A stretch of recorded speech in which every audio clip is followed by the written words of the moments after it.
제7회 싱글맘의 날을 맞이하여 미혼모의 권리는 아동의 권리입니다. 혹은 인권입니다. 라고 하는 주제로 본 토론회가 열리게 된 것을 개인적으로 굉장히 기쁘게 생각합니다. 몇 년 전에 비하면 이 미혼모 당사자들과 네트워크와 협회와 이런 여러 단체들이 힘을 모아서 이 자리까지 정말 짧다면 짧고 길다면 긴 이 시간 동안 많은 노력을 했기에 이제 아동의 인권이라고 하는 측면으로 접근을 할 수 있게 된 것이 개인적으로도 굉장히 기쁜 일이라고 생각을 합니다.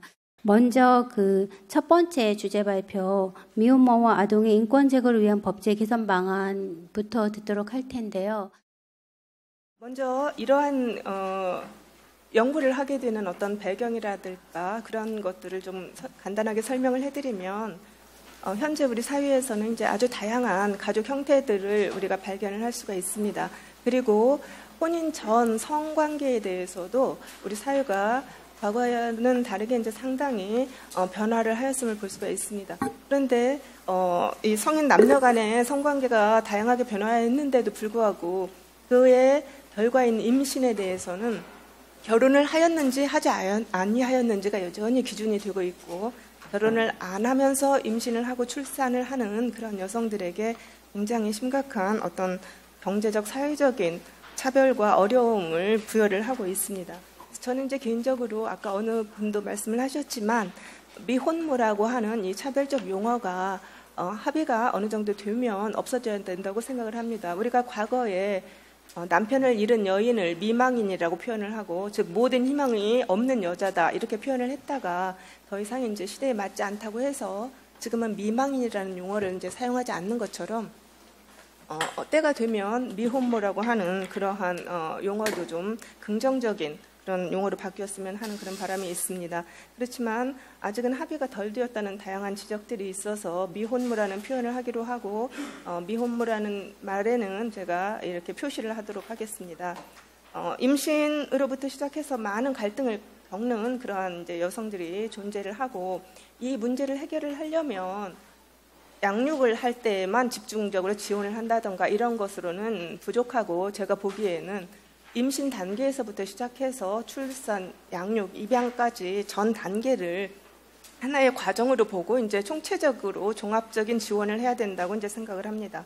그리고 중요한 관점의 변화가 이렇게 미혼모라든가 그 양육 아동들이 국가의 어떤 시혜를 받는 사람들이 아니고 대한민국 국민으로서 당연히 누리는 기본권의 향유자이다.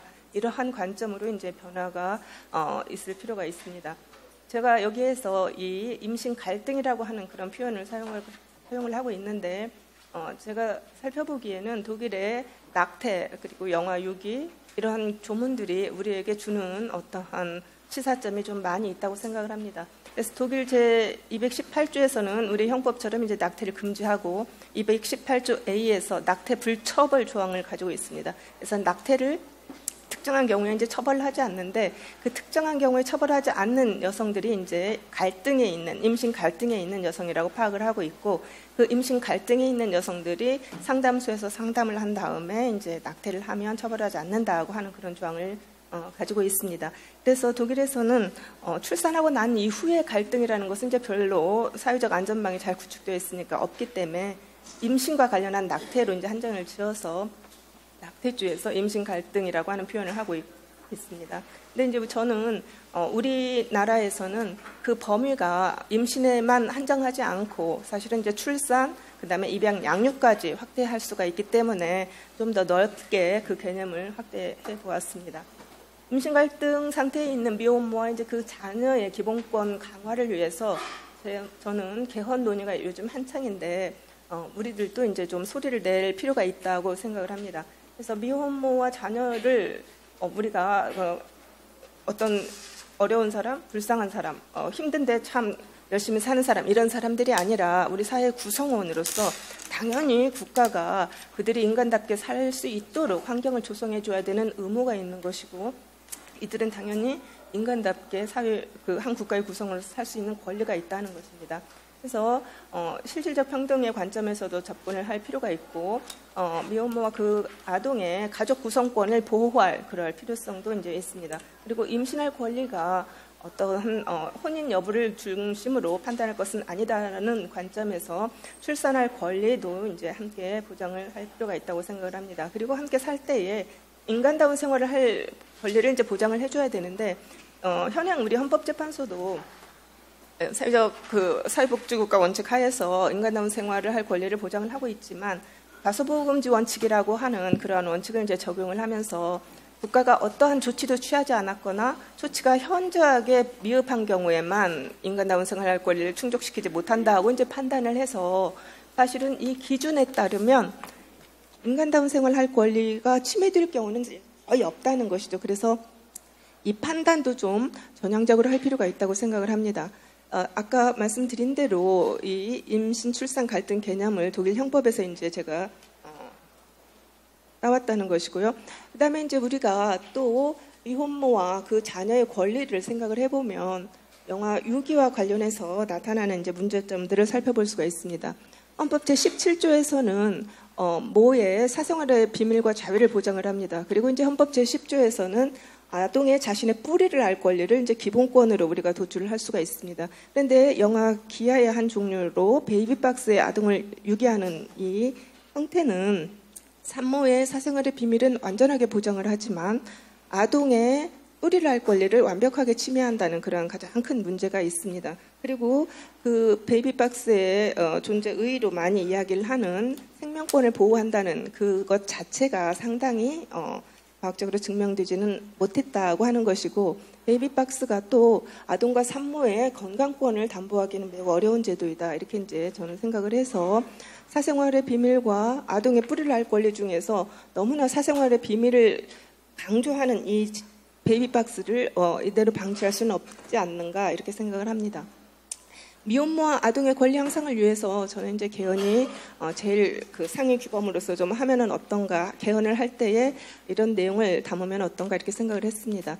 현행 헌법의 제36조가 혼인과 가족생활에 대한 이제 기본권이라고 볼 수가 있는데 중요한 것은 혼인과 가족생활에 대한 기본권으로 보기에는 내용이 너무나 미흡하다는 점입니다. 그래서 특히 이제 현대에 맞는 가족 유형들을 모두 포괄하기가 어렵고 혼인과 가족에서 나타나는 다양한 권리들을 보장하기가 어려워서 이제 개헌이 필요한다고 생각을 하는데 입법례를 보면 유럽연합 기본권 헌장에서는 이제 아동권을 따로 규정을 하고 있고 그다음에 가족 및 직업생활 보장에 관한 권리를 이제 규정을 하고 있습니다. 스위스 헌법에서도 역시 이제 아동권과 혼인과 가족에 대한 권리를 아동권을 따로 규정을 하고 있습니다. 제가 이제 염두에 둔 것은 독일 기본법 제6조에 혼인과 가족생활 기본권을 이제 염두에 두고 있습니다. 그래서 모든 어머니가 생존별에 대한 권리를 갖는다는 것, 그리고 이제 특별히 혼인 후의 아동을 위한 어떤 권리 보호의 규정을 한다는 점을 좀 우리도 그 의의를 두면은 좋겠다고 생각을 해서 개헌 안으로 이제 다음과 같이 36조를 1항에서부터 5항까지 그렇게 구성을 해 보았습니다. 현행의 임신과 낙태에 관련된 이런 법제들이 임신 갈등 여성을 위해서 과연 충분히 모든 것들을 담고 있는가 하는 것에서 보았을 때 저는 이제 부족하다고 생각을 하고 해결 방안을 생각을 해보았습니다. 그래서 먼저 형법적인 관점에서 임신부터 이제 우리가 출발을 해서 보면 형법 제269조에서는 이제 원칙적으로 낙태를 금지를 하고 모자보건법 제14조에서 낙태 정당화 사유를 이제 두고 있습니다. 그런데 낙태 정당화 사유를 잘 보면 기본이 이제 모가 됨을 볼 수가 있습니다. 아동이 아니라 그래서 엄마가 아프면 낙태가 할 수가 있다.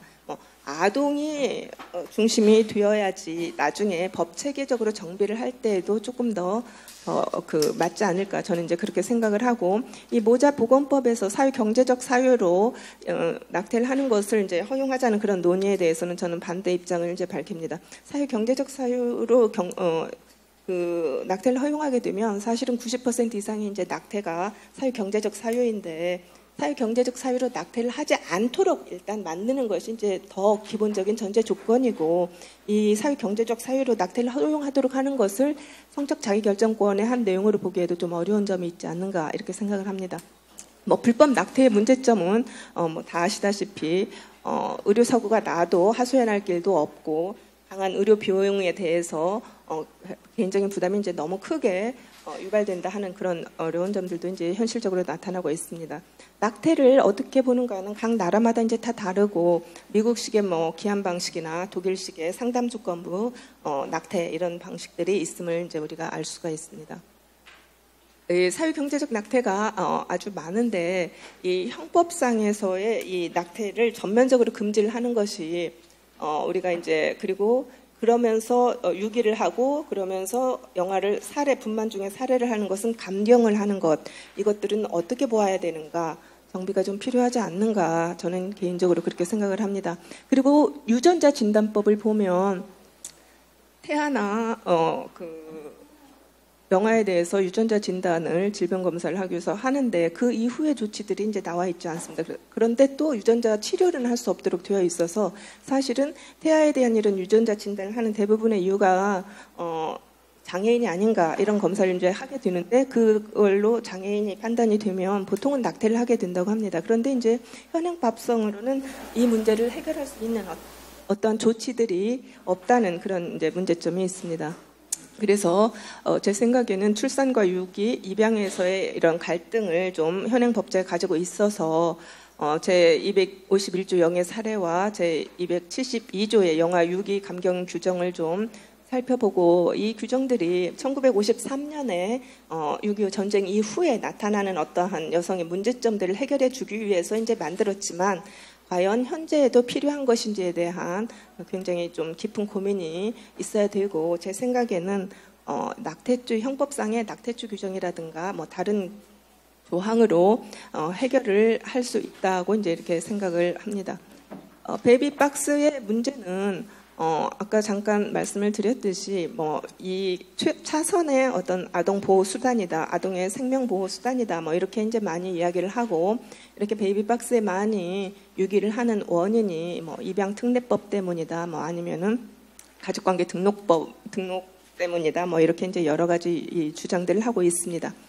그렇지만 입양 특례법으로 아동 영아 기아가 이제 많이 늘어나서 입양 특례법을 다시 개정해야 된다는 주장은 정말 맞지 않다고 생각을 하고 미혼모로 인해서 이제 아동이 유기되거나 기아되는 것을 이제 막아야 된다는 것이 근본 취지이고 만약에 그렇게 출생한 아동을 입양을 보낼 수밖에 없는 형편이라면 최소한의 안전장치를 만들어야 된다는 그러한 의견의 일치가 있어서 만든 보호 장치입니다. 그래서 입양 특례법을 개정을 해서 미혼모를 보호한다는 그 논리는 좀 맞지 않다고 생각을 합니다.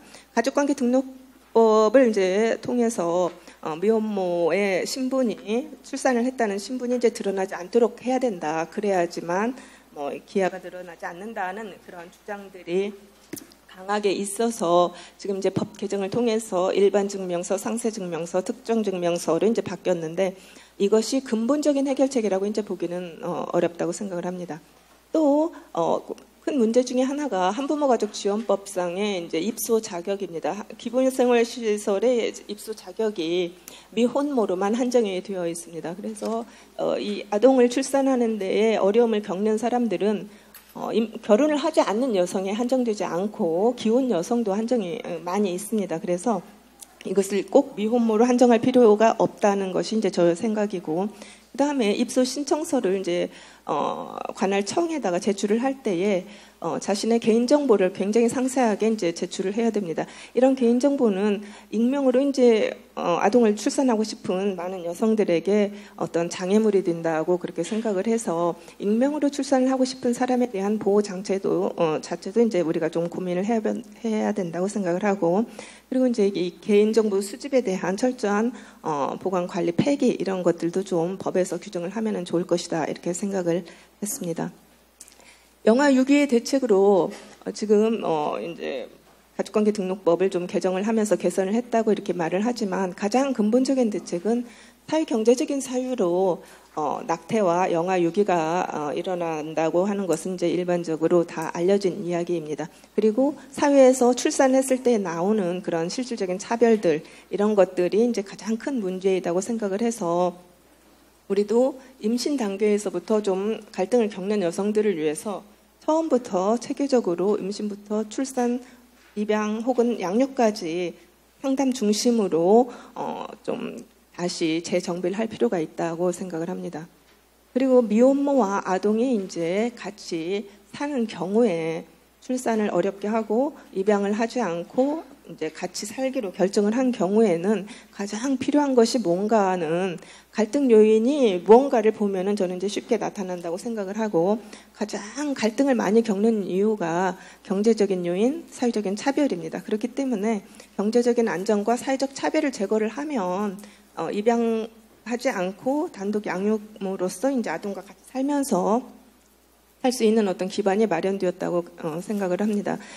경제적인 지원 차이는 뭐 입양 기간, 그다음에 입양 가정, 양육 미혼모 이런 순서로 이제 경제적인 지원을 하고 있어서 양육 미혼모가 기초생활 수급자가 되지 않고 한부모 가족 지원법에 따라서 이제 그 양육 수당을 받을 때에 최소한 입양 가정과 준하는 어떠한 그런 처우를 해줘야 하지 않는가.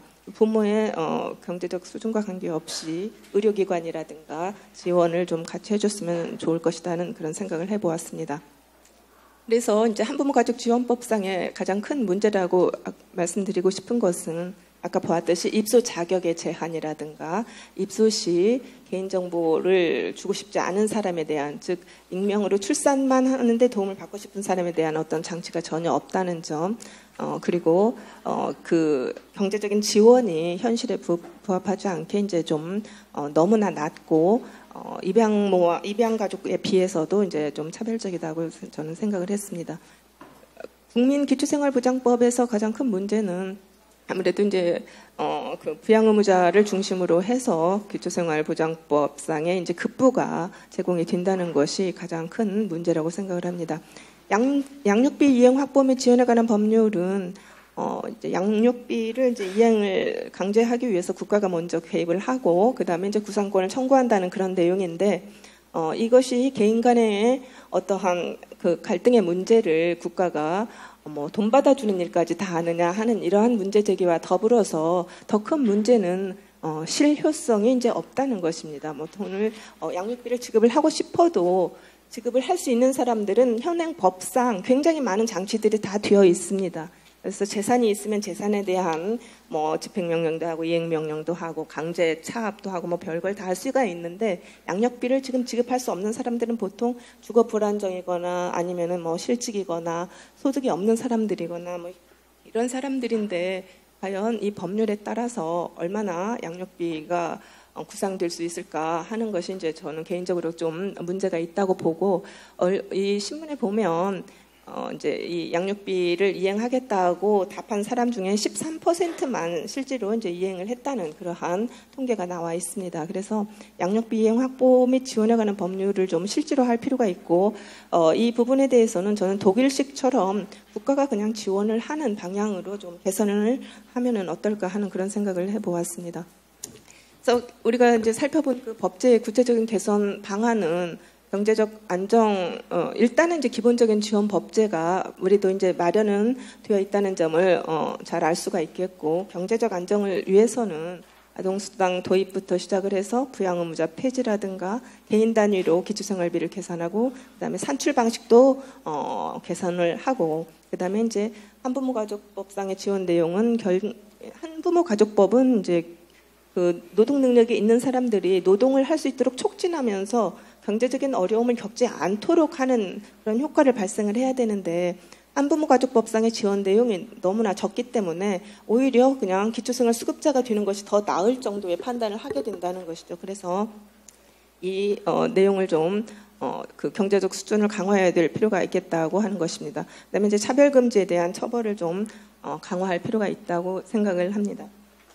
그 독일의 법제를 잠깐 이제 비교법적으로 살펴보면, 독일은 우리처럼 미혼모라는 용어는 존재하지 않고 낙태에서부터 임신을 이제 어떻게 갈등으로 보는 사람들을 위한 규정을 형법상 이제 정하고 있고, 상담을 통해서 최대한 지원을 할 것을 법 체계를 통해서 마련을 하라고 이제 형법에서 위임을 하고 있고, 그래서 임신갈등법이라는 이제 법률을 통해서 상담 중심의 갈등 지원이 체계적으로 이루어지고 있습니다. 그리고 우리하고 또 다른 점이 한 부모 가족만을 상대로 하는 법률은 없고, 모든 법률은 모든 어머니 혹은 모든 아동 이러한 관점에서 이제 지원이 되고 있음을 볼 수가 있습니다.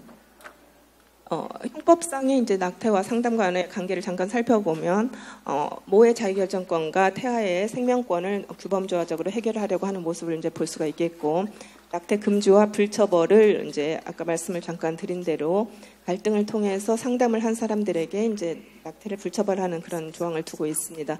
그리고 상담을 어떻게 할 것인지에 대해서는 상당하게 이제 상세한 그러한 전문적인 상담을 할 것을 위임을 하고 있고, 그다음에 이제 우리하고 다른 점이 형법 제221조 제2항에서 양육권자가 유기를 할 때에는 이제 그 가중 처벌을 하도록 그렇게 이제 규정을 하고 있음이 우리하고는 좀 다른 그러한 내용입니다.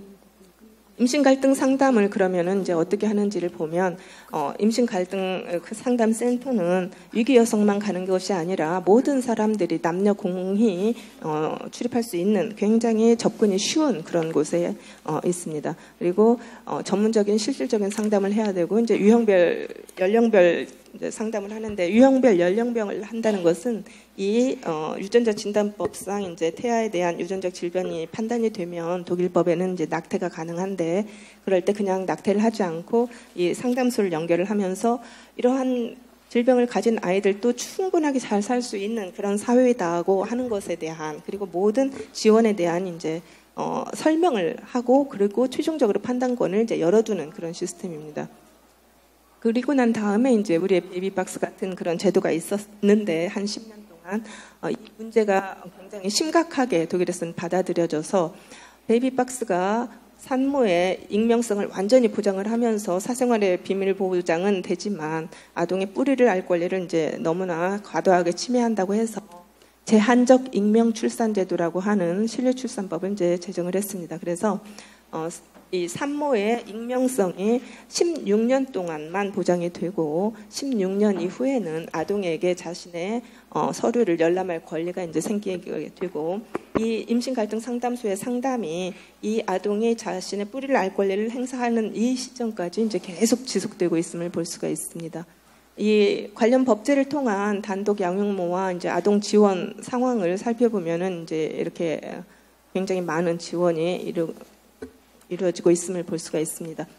독일도 우리나라와 유사하게 단독 양육인, 한부모 가족 이런 개념이 있는데, 단독 양육인 중에 90% 이상이 이제 모이기 때문에 그냥 단독 양육모라고 이제 이렇게 부르고, 이 단독 양육모의 독일에서도 가장 큰 문제가 이제 빈곤입니다. 이 빈곤 문제를 해결해주기 위해서 상당히 많은 그러한 이제 지원을 하고 있습니다.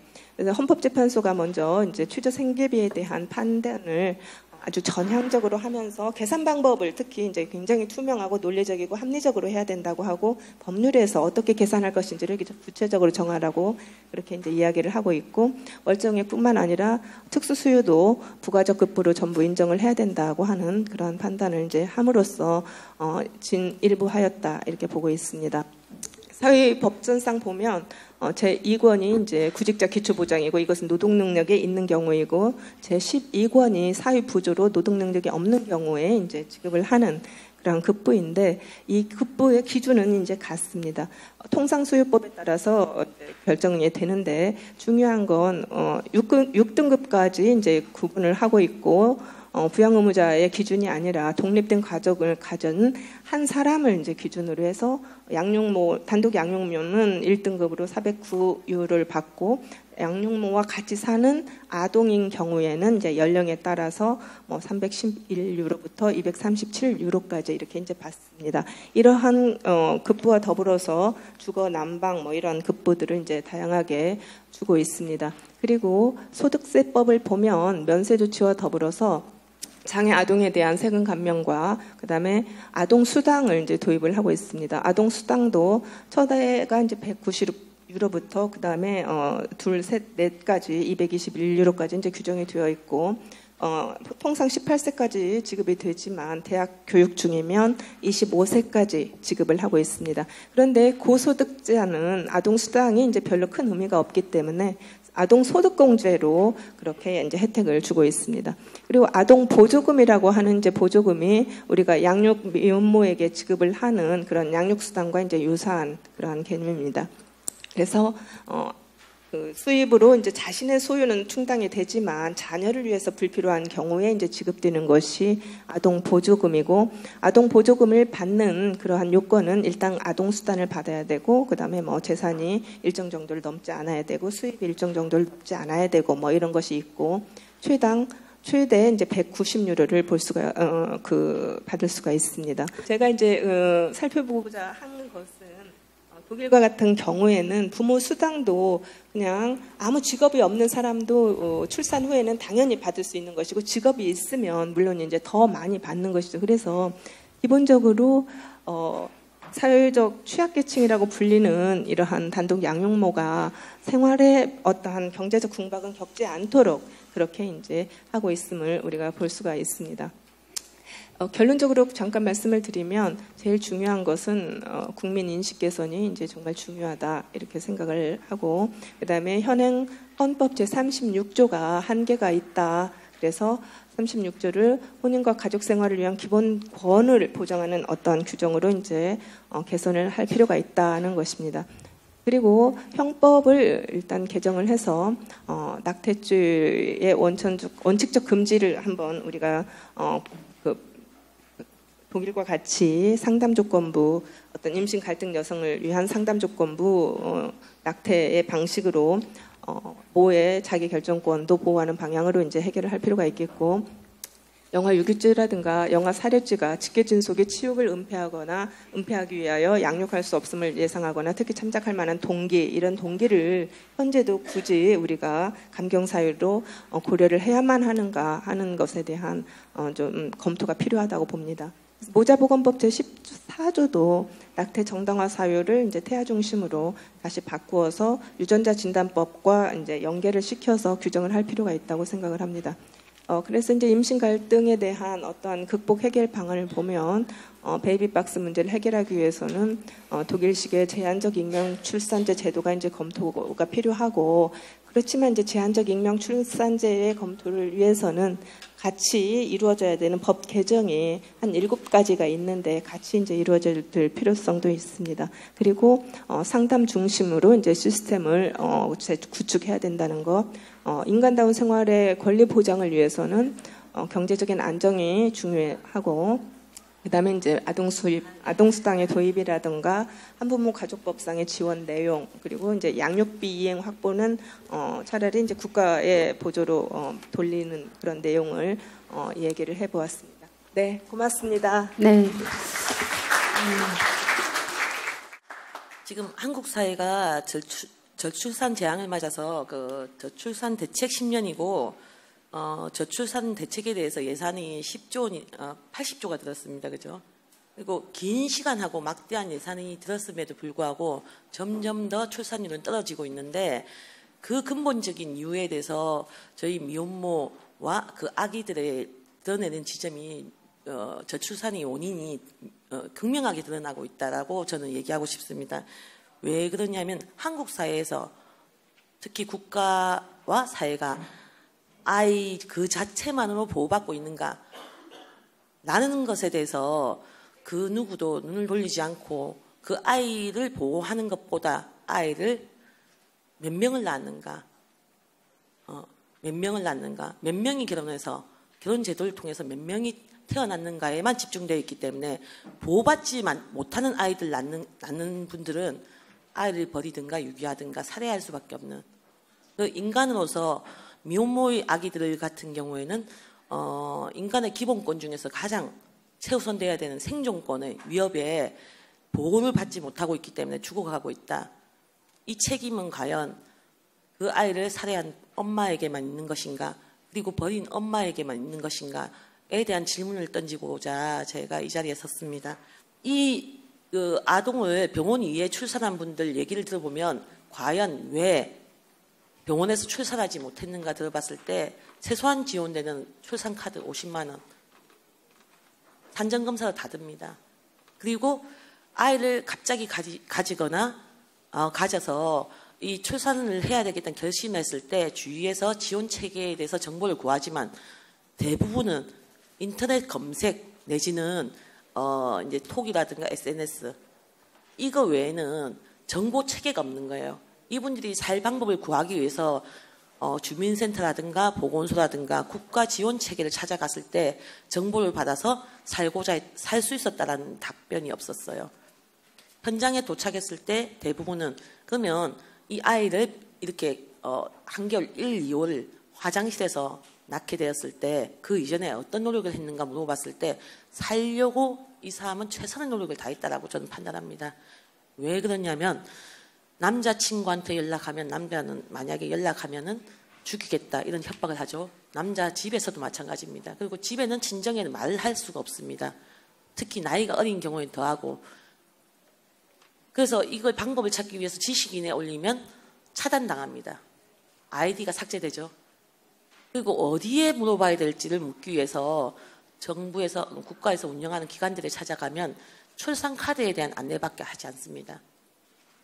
그러면 출산 카드 50만 원 가지고 어떻게 해야 될지 모르는 사람이 산정검사를 하고 나면 병원비가 떨어졌을 때 어떻게 나올 수 있는가에 대한 방법을 문의하면 알아서 하셔야죠. 외에는 없습니다.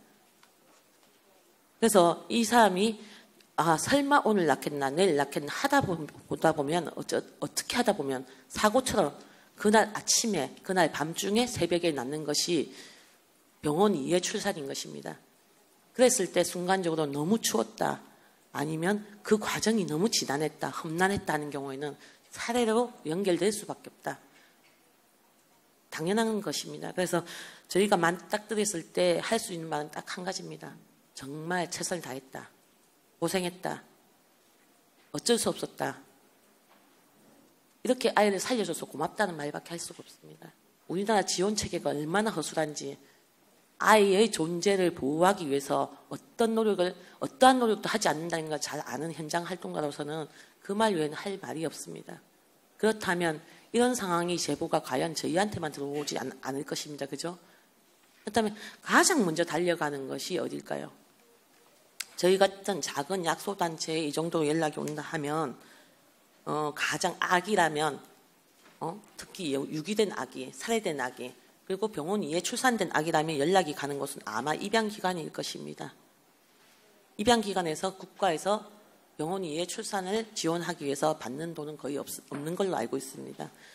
그러면 그분들이 달려가서 할 수 있는 말은 이런 비참한 상황을 더 이상 겪지 말고 입양을 권유할 수밖에 없을 것입니다. 본인도 당연히 이렇게 자기가 피를 펑펑 흘리면서 아기가 죽을 수도 있는 상황을 맞닥뜨렸기 때문에 이런 생사기로의 상황에서 양육한다는 엄두를 내지 못할 것입니다. 그러면 달려가는 것은 대부분 저희가 지식인을 늘 검색을 하고 있거든요. 그러면 지원하는 건 사적 기관들, 특히 입양기관 이런 곳밖에 없는데 과연 우리 국가가 부모와 아이가 살 수 있도록 최선을 다한 국가인가? 누가 노력하고 있는가? 국가는 무슨 노력을 하고 있는가? 하지 않고 있으면 누가 노력하고 있습니까?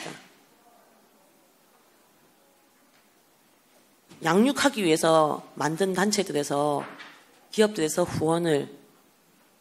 협조를 구해서 지원금을 받아서 운영하는 사업들 그 외에 각 전국에 설립되어 있는 입양기관에서 개입하는 여지밖에 없습니다. 그러면 결론적으로 아이는 입양되는 상황이 발생하게끔 국가가 내몰고 있다라고 저는 얘기를 하고 싶거든요. 그러면 이 임신 기간 중에 그러면 이 상황까지 올 때까지 방도 있을 건데 왜 이렇게 했는가 물어봤을 때 이분들이 대부분은 만사까지 임신 사실을 숨기고 일을 합니다. 그런데 대부분 그 여성 노동자의 73%가 비정규직에 근로하고 있죠, 그죠?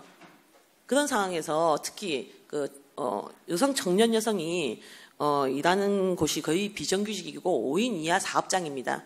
그런 상황에서 만삭에서 가장 최소의 비용으로 최저임금으로 고용을 해서 그 회사가 돌아가든가 뭐 가게라든가 조그만 영세 사업자가 운영되고 있는데 만삭인 여성을 배려해가면서 그 정도로 여유가 있는 기업들이 거의 없습니다. 중소기업이라든가 영세 사업장이 없기 때문에 거의 다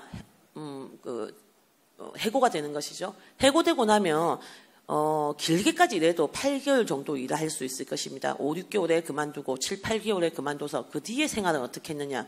국가는 모자보건법에 의해서 낙태는 금지하고 있으면서 아이의 존재를 인정하지 않기 때문에 아이를 가진 여성이 생활할 수 있는 최소한 조건을 영위할 그걸 생활의 그 어느 정도 경비를 책정하지 않습니다. 그래서 수급자가 된다 하더라도 엄마 목 이거밖에 안 나오기 때문에 도저히 생활이 안 됩니다. 더군다나 기초 생활 수급자가 되지 않는 경우에는 본인이 벌어서 해야 되는데 해고된 이후에는 하는 것은 거의 다 저축된 돈 내지는 그 돈마저 없는 경우에는 음성적인 일밖에 할 수 없습니다.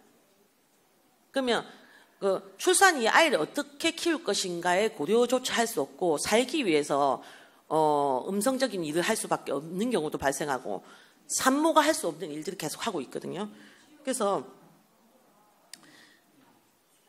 노동시장에서 여성이 그 배제되고 있기 때문에 특히 그 보호받아야 될 그 임신한 여성이 보호받지 않고 있기 때문에 발생하는 해고돼서 발생하는 이런 극악한 상황에 대해서 국가가 책임을 져야 됩니다. 그러면 영세사업장에서 그 사적인 그 수혜 아니면 자비심, 사랑으로서 보살핀다는 거의 불가능하지 않습니까? 그거는 말도 안 되는 것입니다. 그럼 국가에서 어느 정도 지원이 있어야 되는데 지원 정책은 없는데 해고해서는 안 된다. 이건 앞뒤 말이 안 맞는 것이죠. 그럼 현실에서 맞지 않는다고 해서 저희가 비난만 하고 멈출 수 없는 것이 뭐냐면은 아이의 생명이 달려있기 때문입니다. 그 만삭의 임산부가 살 수 없고 먹을 수가 없고 또 생존할 수 있는 아이가 생존할 수 있는 환경에서 아이를 출산할 수 없기 때문에 이런 영아 사례가 계속 발생하고 있기 때문에 저희는 계속 이런 얘기를 하고 있는데 과연 우리나라가 아이가 이런 화장실에서 태어날 수밖에 없고 길에서 태어날 수밖에 없고 고시원에서 태어날 수밖에 없는 환경밖에 아무리 부르짖어도 지원되지 않는 이 국가라는 거에 대해서 이 자리에 계신 분들이 다 같이 목소리를 높여서 정책이 나와야 된다. 국가에서 개입해야 된다. 이거는 국가의 의무이다.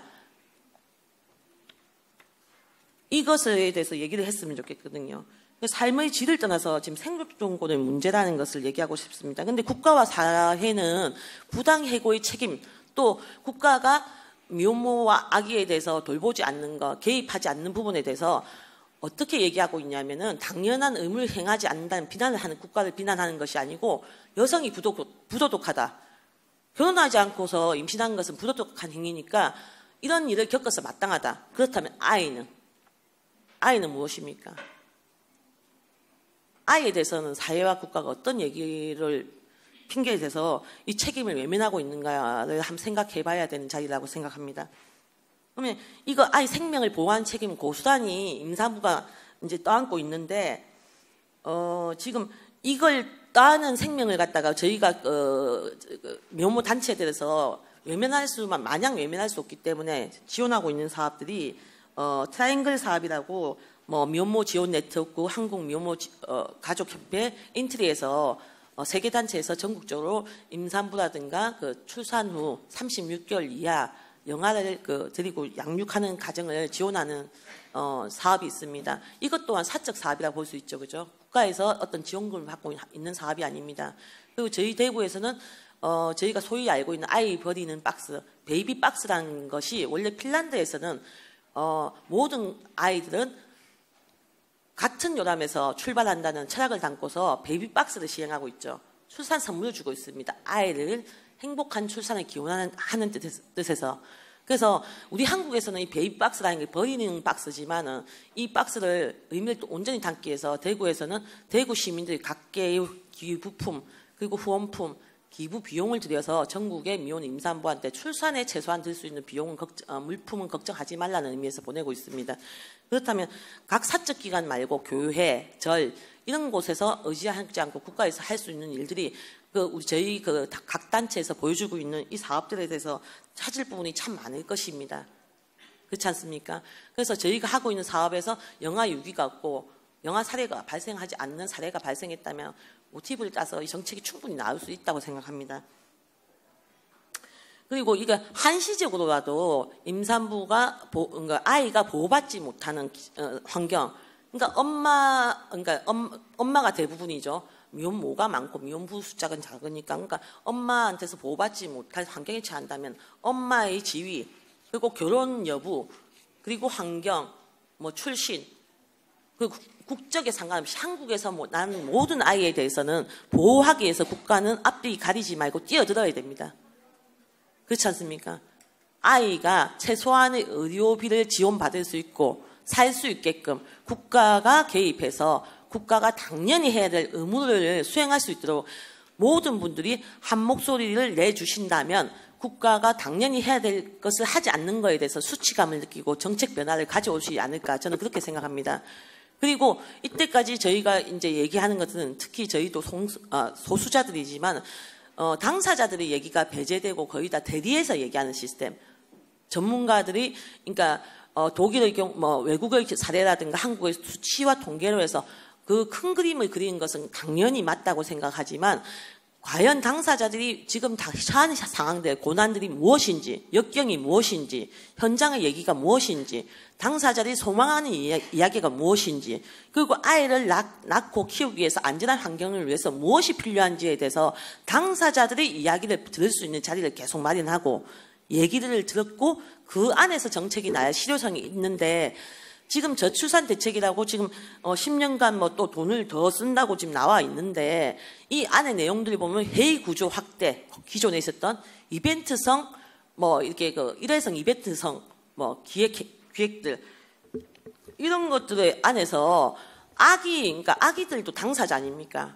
아기들이 막닥뜨린 태어났을 때 막닥뜨린 환경에 대한 이야기, 그리고 아이를 낳은 엄마들의 얘기, 아이를 낳았는데 보호받지 못해서 죽일 수밖에 없었다, 유기할 수밖에 없었다는 당사자의 얘기, 또 유기할 뻔했지만 지금 키우고 있다라는 당사자들의 얘기가 끊임없이 나오도록 국가에서 그런 얘기를 담은, 희망을 담은 얘기들을 담은 정책들이 나와야 된다고 저는 생각합니다.